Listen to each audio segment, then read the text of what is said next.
Hello and welcome to the latest edition of our podcast, which is related to my book, Living with Mitochondria Against All Odds.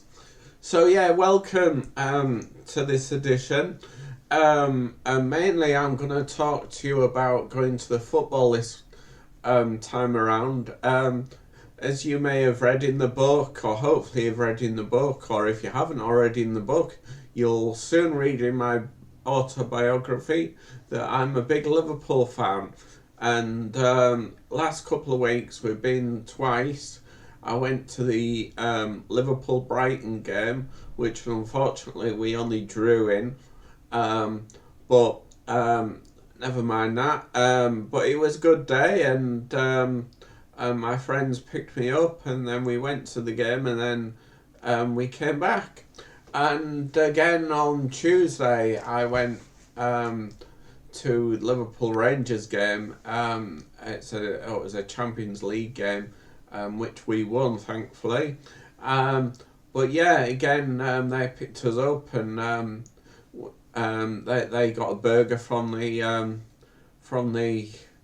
risky burger van, and I'm saying risky because I take my own food. Being gluten intolerant, there's only certain things you can eat. I do have often had the odd plate of chips, but my friends often call me tight. Well, this is probably true, but I always say, well, I live on my own. I live off benefits, and disabled, so you're limited to what you can do. So I just run with the flow and run with the jokes, and it's all good.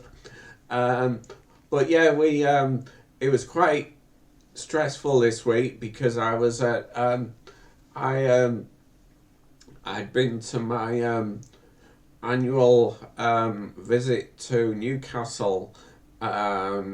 I'm saying annual, we haven't been for a year or so because of COVID. But usually I go to Newcastle at least once a year for kind of like a checkup to do with my mitochondria. But that Newcastle is the nearest place that they deal with this. So I went up there.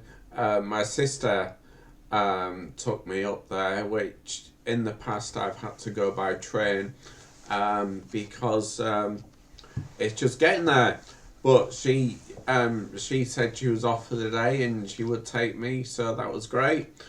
So we set off at 1:00, and an old colleague or an old friend that has skied with us once or twice, that lives near the hospital, met me and my sister in the hospital and sat with us before and after I'd gone for my appointment.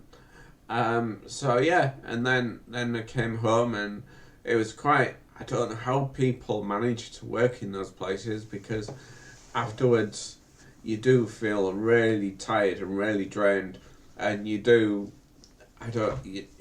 anyone that goes to a hospital appointment probably does afterwards. Well, I do anyway.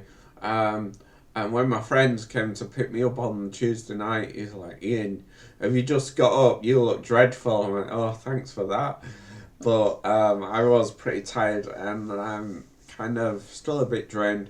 But it was all good, and we look forward to speaking to you again on the next podcast. But as I said, this is the podcast to do with my book, Living with Mitochondria Against All Odds.